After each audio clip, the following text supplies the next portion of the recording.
자, 3번 보겠습니다. 이건 뭐예요? 버거킹 전략입니다. 아, 버거킹 매장이 네. 있는 쪽에 가요? 아니요. 스벅이 아니고? 혹시 저기 맥도날드가 뭐 햄버거 회사인 줄 아셨죠? 제가 햄버거 회사죠. 네, 네. 맥도날드는 사실 세계적인 부동산 회사입니다. 맥도날드는 햄버거도 팔았지만 이 부동산 소유하고 있는 이 부동산들이 많이 올라서 이제 큰 글로벌한 기업으로 성장을 했잖아요. 네. 그래서 거기에 착안해서 제가 이 전략을 만들었는데요. 맥도날드는 어디에 이 매장을 오픈하기 전에 이 상권 분석을 다 한다고 합니다. 뭐 유동인구부터 해서 동선부터 다 유효, 수요 이런 걸 다 분석을 해서요 이제 매장을 차리는데요. 이 버거킹은 제가 이제 듣기로는 이 그냥 맥도날드 옆에 차린다고 해요. 아, 그러니까 1등 옆에 간단해. 묻어가기 네, 전략. 네, 네. 이미 수요 조사를 다 해놓고 아. 그 시장에 또 고객들이 맥도날드만 먹지 네. 않잖아요. 버거킹도 예, 맛있잖아요. 네. 그래서 거기에 착안을 해서 제가 버거킹 전략을 만들었는데요. 2019년도에 청량리에 엄청 핫한 단지가 분양을 했었어요. 19년에. 롯데캐슬. 예. 롯데캐슬 스카이 L65라고요. 65층의 초고층 주상복합을 분양을 했습니다. 그리고 그 분양을 앞두고 사람들이 그 단지를 넣으려고요. 그 앞에 분양하는 단지를 스킵을 하는 거예요. 네, 그 단지가 너무 누가 봐도 좋고 기다리던 단지라서. 그래서 그 단지 롯데캐슬 분양 직전에 그해 초에는요. 뭐 이편한 세상 청계 센트럴 포레라는 단지가 분양을 했는데 사람 그때도 지금 올 상반기처럼 되게 부동산 시장의 심리가 얼어 있고 위축돼 있었어요. 근데 그때 당시 그 아파트가 강북에 분양하는데 84제곱이 9억 가까이 분양을 하고 이러다 보니까 굉장히 가점이나 경쟁률이 낮았습니다. 근데 청량리 그보다 조금 더 비싸게 나왔거든요. 그래서 내가 어차피 가용자금이나 점수가 안 되시는 분들은 더 좋은 미스크리어 진을 기다릴 게 아니라 선이나 미를 목표로라도 이 편한 세상 청계를 넣었으면은 좋았다라는 게 결론이고요. 그리고 이 부동산 세상에서 이런 게 있어요. 뭐 갭 메우기, 키 맞추기 이런 거 들어보셨나요? 처음 들어. 갭은 저기 아니에요? 전세가하고 매매가 차이 그게 갭 아니에요? 맞아요. 그거를 메우기야. 아, 메우는 거예요. 예, 맞아요. 그게 갭이 맞는데요. 1등 단지가 만약에 올라요. 청량리 롯데캐슬이 10억에 분양했는데 지금 분양권 거래로 된 게 20억 실거래가는 찍은 걸로 알거든요. 그러면 분양하고요. 거의 1년여 좀 지나서 10억이 오른 그러게 셈이에요. 말이에요. 네. 그럼 이제 형님이 이 1등 단지가 이렇게 막 치고 올라가면은 2등, 3등 단지들은 어떻게 될까요? 모르겠죠? 그렇죠. 그거예요. 근데 따라가겠죠. 그만큼 올라요? 그막 1등은 못 넘어가죠. 네. 예, 그렇지만 1등의 형님이 이만큼 달려가시면 동생이 이만큼 또 따라가는 거죠. 이거를 이제 부동산에서는 갭 메우기, 키 맞추기 전략이라고도 해요. 그래서 내가 나를 알고 내 스펙을 알고 내가 1등, 그러니까 내가 서울대 못 가. 그럼 연대 가고 고대 가도 되는 거잖아요. 그거랑 같은 전략이라는 거예요. 내가 서울대 못 가면은 저기 2차 그 성균관대 가지. 내가 안 가. 이런. 누나 요즘엔 2차 이런 거 없어요. 미안해. 누나 때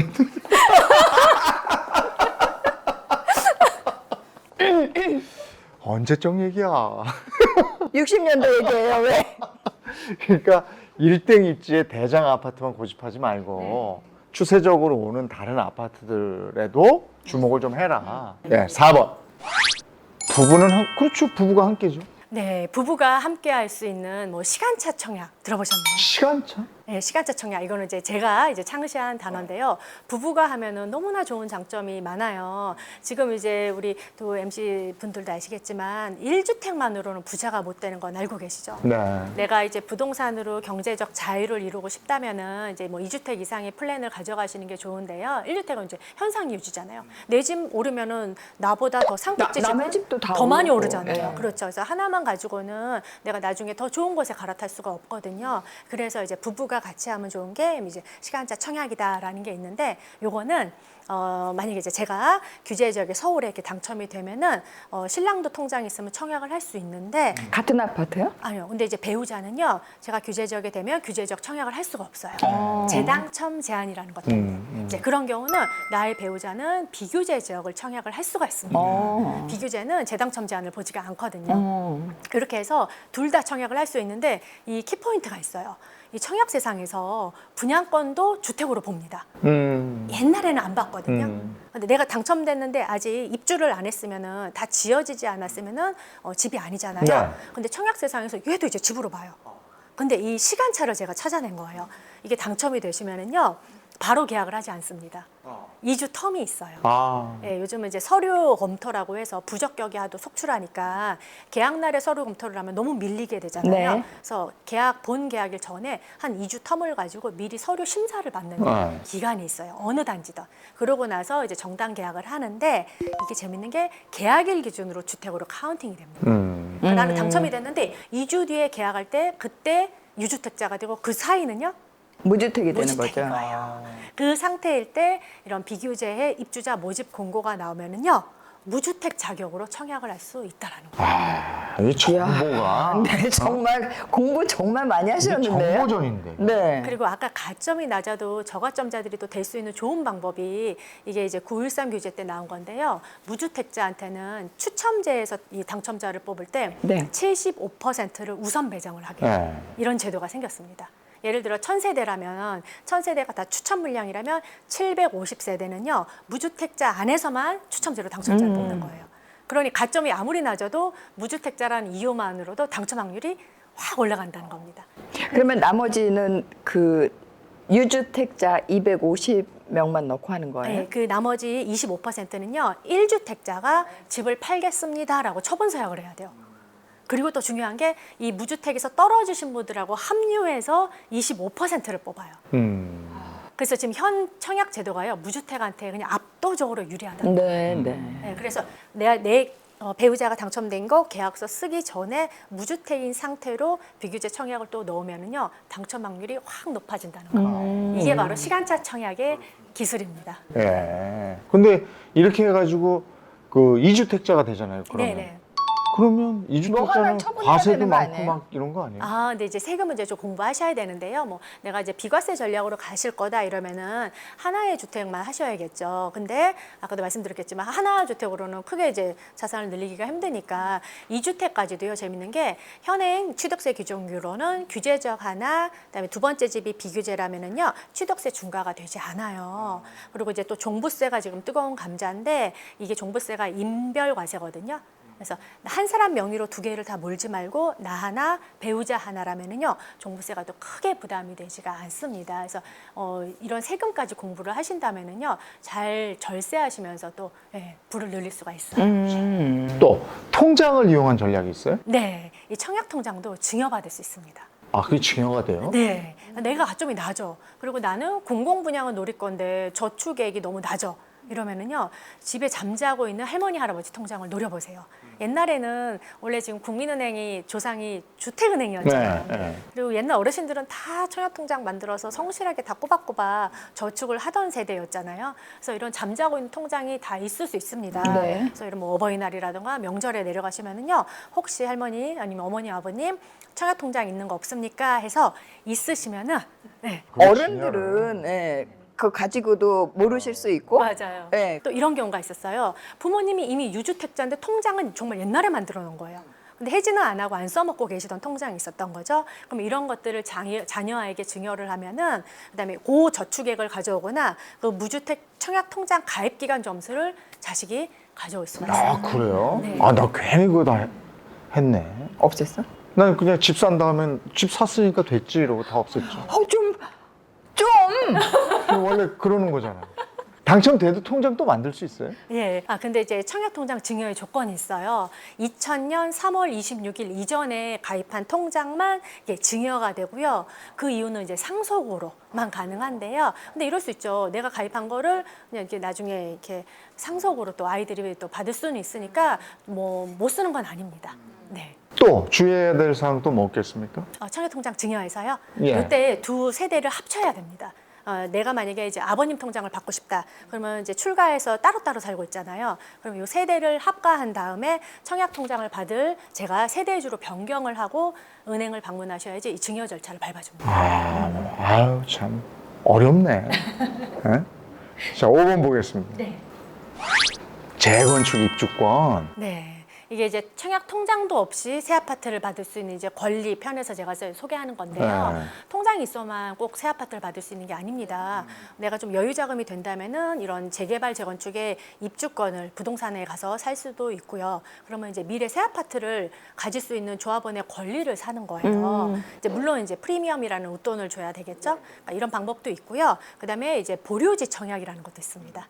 그건 뭐예요? 보류지가 뭐냐면은 이런 재개발 재건축은요 다 분양을 하지 않고 예비 물량은 한 1% 물량을 남겨놓습니다. 혹시 이제 동호수를 배정을 못 받는 조합원들이나 이런 게 예비 사태에 대비해서요.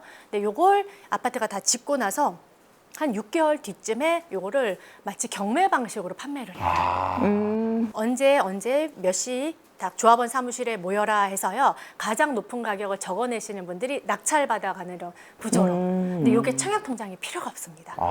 네, 그래서 조금 자금이 또 되신다면은 이런 정보만 아신다면은 이런 보류지 입찰을 노려볼 수도 있고요. 그다음에 또 세 번째 가장 만만하게 좋은 거는 줍줍입니다. 미분양이요 줍줍으로 나올 수도 있고요. 사람들이 그냥 동호수가 마음에 안 들어서 계약을 안 한 물량이 무순위로 나올 수도 있고요. 또 혹은 그리고 부적격을 맞은 게 맞아. 그런 거 있었어. 요즘 부적격이 굉장히 이 청약이 그거 들어보셨겠지만 공지가 되던데. 너무 어렵잖아요. 당첨은 됐는데 자격이 없어서 다시 뺏기는 거예요? 아 그게 아니고요.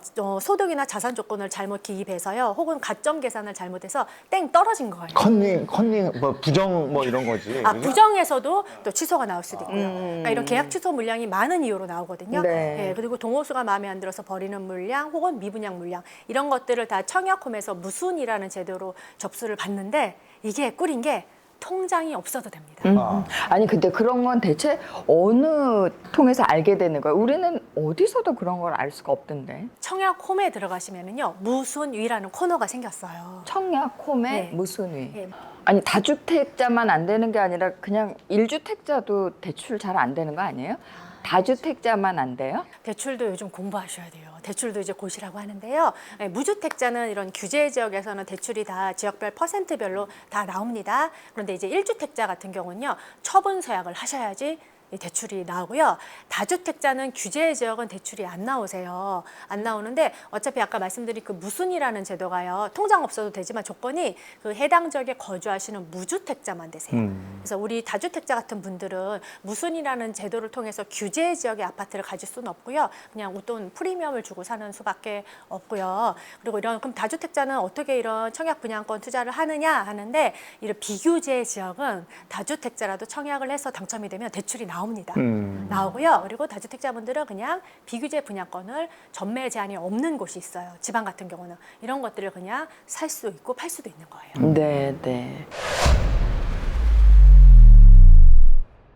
자, 오늘 나와 주신다고 그래서 저희가 사전에 커뮤니티 게시판을 통해서 질문을 몇 개 좀 추려봤습니다. 20대 후반인데 청약 점수가 너무 높지 않아서 고민입니다. 어떻게 하면 높일 수 있을까요? 하셨는데. 네, 점수 높이는 거는 아까 사실 알려드렸는데 부모님 모시거나 애를 낳거나 입양하거나 이게 쉽지가 않아요. 그래서 저는 추천 비율이 많은 곳들 노리시고요. 그리고 서울 분들한테 또 팁을 드리자면 대규모 택지를 노리십시오.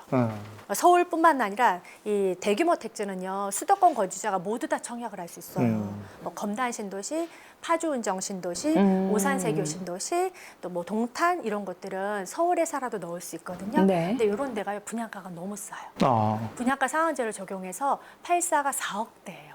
그래요? 너무 싸죠. 그러니까 어디가? 오히려 검단 신도시나 오산 세교 이런 데가 아직 5억이 안 넘었습니다. 분양가가. 그래서 이런 또 6030에 가용 자금이 부족하신 분들한테는 네. 그게 계약금이 10%면은 부담이 좀 없잖아요. 이런 것들도 노려보셔라 이렇게 추천드리겠습니다. 네. 또 예비 당첨자도 가점 순으로 순위를 나열한다고 들었는데 어느 정도 순위까지 예비 당첨을 기대할 수 있을까요? 아, 예비 당첨자. 네, 예당. 이것도 케바케인데요. 최근에 정말 재미있었던 사례가 있었어요. 올 상반기 장이 얼었다 그랬잖아요. 송도에서 분양했던 모 분양 단지의 예비 당첨이 몇 번대까지 되신 줄 아셔요? 10번. 놀라실 거예요. 3,000번대까지 됐습니다. 예비 당첨 3,000번이요? 3,000번대까지요. 그럼 이거는 미분양이 크게 난 건데.